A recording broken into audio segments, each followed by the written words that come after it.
Assalamualaikum warahmatullahi wabarakatuh. Perkenalkan, nama saya Nurjana. Saya dari Prodi PGSD 5B.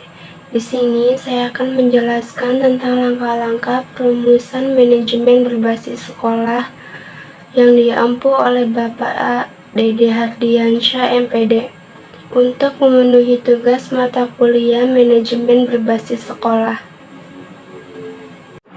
Sebelum kita mulai ke materi pembahasan tentang langkah-langkah perumusan manajemen berbasis sekolah.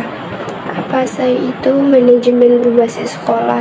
Menurut Priscilla Wolster dan Albert Norman menjelaskan secara luas bahwa manajemen berbasis sekolah adalah pendekatan politik untuk mendesain ulang organisasi sekolah dengan memberikan kewenangan dan kekuasaan kepada partisipasi sekolah pada tingkat lokal guna memajukan sekolahnya.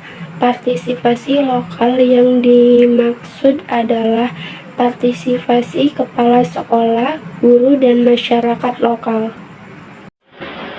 Langkah-langkah perumusan manajemen berbasis sekolah itu ada 10. Yang pertama ada perencanaan. Yang kedua mengidentifikasi tantangan nyata. Yang ketiga merumuskan visi misi, tujuan, dan sasaran. Yang keempat mengidentifikasi fungsi-fungsi yang diperoleh untuk mencapai sasaran. Yang kelima melakukan analisis potensi lingkungan atau disebut analisis SWOT. Yang keenam memilih langkah-langkah alternatif pemenuhan masalah. Yang ketujuh itu ada menyusun rencana program peningkatan mutu. Yang kedelapan melaksanakan rencana program peningkatan mutu. Yang kesembilan melakukan evaluasi pelaksanaan. Dan yang terakhir itu ada merumuskan sasaran mutu baru. Oke, langsung saja kita akan membahas tentang langkah-langkah perumusan manajemen berbasis sekolah. Yang pertama ada perencanaan, identifikasi sistem, budaya, dan sumber daya. Mana yang diperoleh dan mana yang harus dirubah dengan memperkenalkan terlebih dahulu format yang baru dan lebih baik. B. Membuat komitmen secara rinci yang diketahui oleh semua unsur yang bertanggung jawab. Garisbawahi prioritas sistem budaya dan sumber daya yang belum ada dan sangat diperlukan. Mengidentifikasi tantangan nyata. Pada umumnya, tantangan sekolah bersumber pada output sekolah yang meliputi kualitas, produktivitas, efektivitas, dan efisiensi. Maka sangat diperlukan identifikasi dan hasil analisis output untuk mengetahui tingkat kualitas, produktivitas, efektivitas, dan efisiensi dan output yang dihasilkan penyelenggaraan pendidikan. Yang kedua, mengidentifikasi tantangan nyata. Pada umumnya, tantangan sekolah bersumber pada output sekolah yang meliputi kualitas, produktivitas, efektivitas, dan efisiensi. Maka sangat diperlukan identifikasi dan hasil analisis output untuk mengetahui tingkat kualitas, produktivitas, efektivitas, dan efisiensi, dan output yang dihasilkan penyelenggaraan pendidikan.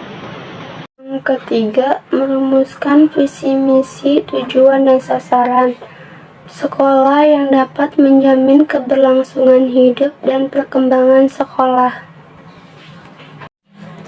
Visi adalah gambaran masa depan yang diinginkan oleh sekolah agar sekolah bersangkutan dapat menjamin keberlangsungan hidup dan perkembangannya. visi adalah untuk merealisasikan visi tersebut. Tujuan adalah apa yang ingin dicapai atau dihasilkan oleh sekolah yang bersangkutan dan kapan tujuan itu akan dicapai. Sasaran adalah penjabaran tujuan yang akan dicapai oleh sekolah dalam jangka waktu lebih pendek dibandingkan dengan tujuan sekolah. Rumusannya harus berupa peningkatan spesifik, terukur, jelas kriterianya, dan disertai indikator yang terinci. Yang keempat, mengidentifikasi fungsi-fungsi yang diperoleh untuk mencapai sasaran.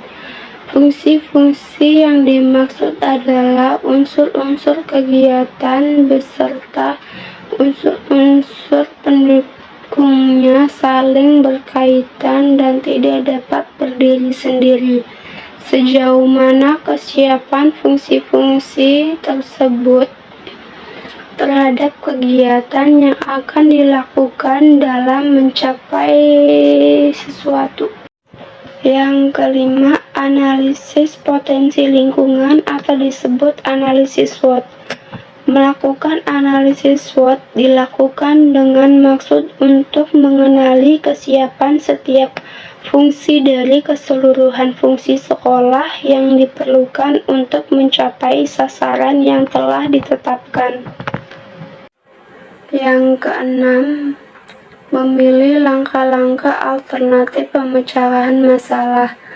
Dalam setiap kegiatan dimungkinkan adanya permasalahan yang timbul, hendaklah kita dapat menghindari masalah akan tetapi harus kita hadapi dengan solusi pemecahan yang sudah direncanakan sebelumnya. Yang ketujuh ada menyusun rencana program peningkatan mutu.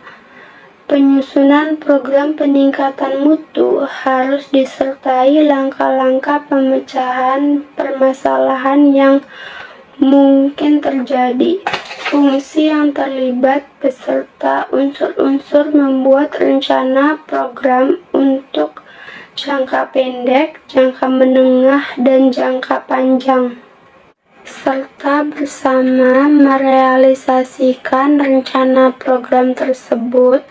Rencana program biasanya terulang dalam ransel sekolah. Yang kedelapan itu ada melaksanakan rencana program peningkatan mutu. Dalam melaksanakan rencana peningkatan mutu, maka fungsi-fungsi terkait hendaknya memanfaatkan sumber daya secara maksimal, efektif, dan efisien. Yang kesembilan, melakukan evaluasi pelaksanaan.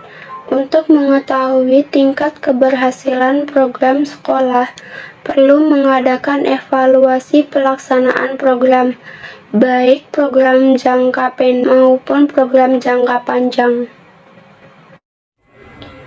Yang terakhir itu ada merumuskan sasaran peningkatan mutu baru. Dari hasil evaluasi, kita dapat memperoleh tingkat keberhasilan dan kegagalannya sehingga dapat memperbaiki kinerja program yang akan datang. Mungkin itu saja penjelasan dari saya tentang langkah-langkah perumusan manajemen berbasis sekolah. Sampai jumpa di video selanjutnya. Assalamualaikum warahmatullahi wabarakatuh.